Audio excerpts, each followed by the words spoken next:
Assalamualaikum warahmatullahi wabarakatuh. Yang saya hormati Bapak Joko Subagio selaku dosen penulisan dan publikasi ilmiah. Semoga Bapak beserta keluarga senantiasa selalu sehat walafiat dan dilindungi oleh Allah Subhanahu wa taala. Amin ya rabbal alamin. Bapak, perkenalkan saya Ani Salim, mahasiswa S2 semester 1 prodi Pendidikan Matematika. Pada kesempatan kali ini saya akan menjelaskan tentang struktur secara umum jurnal atau artikel. Nah, di sini saya perlihatkan saja langsung jurnal aslinya. Nah, pada jurnal yang kita lihat di sini ya, di sini adalah judul, ya, ada judul. Struktur pertamanya adalah judul. Berikutnya adalah di bawah judul itu ada penulis, ya, ada penulisnya. Nah, setelah itu di bawah penulis ada identitas penulis, ya, di bawahnya ada alamatnya, dan seterusnya adalah abstrak.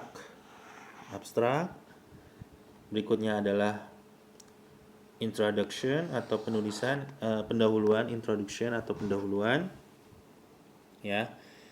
Berikutnya setelah introduction adalah metode. Nah, metode ini adalah metode penelitian.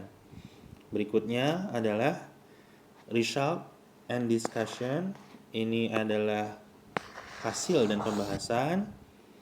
Berikutnya adalah conclusion and suggestion. Ini adalah kesimpulan dan saran, dan terakhir adalah reference atau daftar pustaka. Nah, kira-kira seperti ini secara global struktur umum artikel.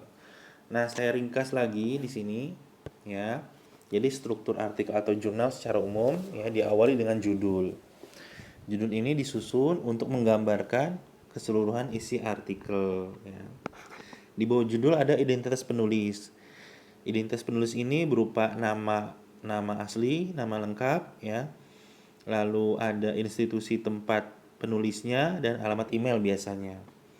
Nah, selanjutnya ada abstrak. Abstrak di sini yaitu adalah intisari dari keseluruhan materi artikel ini. Biasanya di sini ada alasan pelaksanaan penelitiannya, ya, bagaimana kegiatan penelitian dilakukan, metodenya, ya.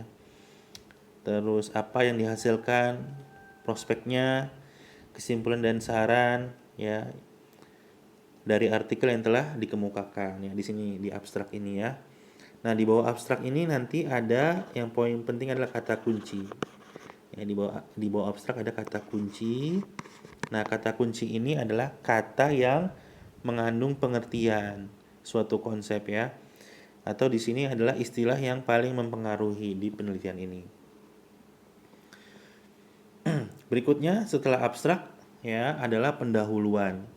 Nah, pendahuluan ini, ya, adalah latar belakang penulisan artikel, perumusan masalah, dan tujuan penulisan. Biasanya di pendahuluan ini ada latar belakang yang memberikan gambaran, ya, gambaran setting atau kondisi yang melatar belakangi adanya atau terjadinya masalah, ya. Bisa juga, ya, di sini berupa kajian literatur, ya, kajian literatur terdahulu yang terkait, yang biasanya dideskripsikan sehingga bisa terlihat, ya, kebaruan, ya, dari penelitian yang kita lakukan sekarang. Nah, berikutnya setelah pendahuluan adalah metode penelitian. Di metode penelitian ini, ya, berisi tentang metode apa yang digunakan dalam penelitian ini, ya, yaitu metode apa yang digunakan untuk memperoleh data, ya.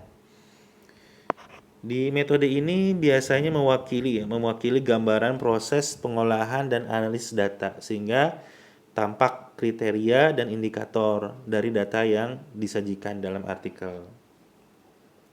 Nah, setelah metode penelitian, langkah berikutnya adalah hasil dan pembahasan. Nah, di bagian ini berisi hasil temuan data.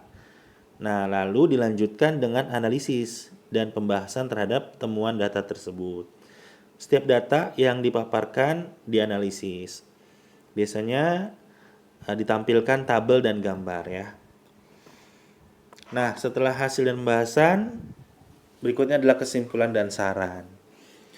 Nah, kesimpulan ini berupa jawaban dari hipotesis. Biasanya mencantumkan temuan penting yang dapat kita tonjolkan ya pada penelitian ini. Untuk saran ya biasanya di sini saran penulis untuk penelitian selanjutnya bagaimana gitu ya, atau perbaikan-perbaikan untuk penelitian berikutnya ya. Terakhir adalah daftar pustaka. Daftar pustaka adalah daftar rujukan yang digunakan ya dalam penelitian ini. Seperti itu ya. Jadi sekali lagi struktur artikel jurnal secara umum ada judul ya, berikutnya di bawahnya ada identitas penulis, berikutnya adalah abstrak, pendahuluan, metode penelitian, hasil dan pembahasan, kesimpulan dan saran, dan terakhir daftar pustaka.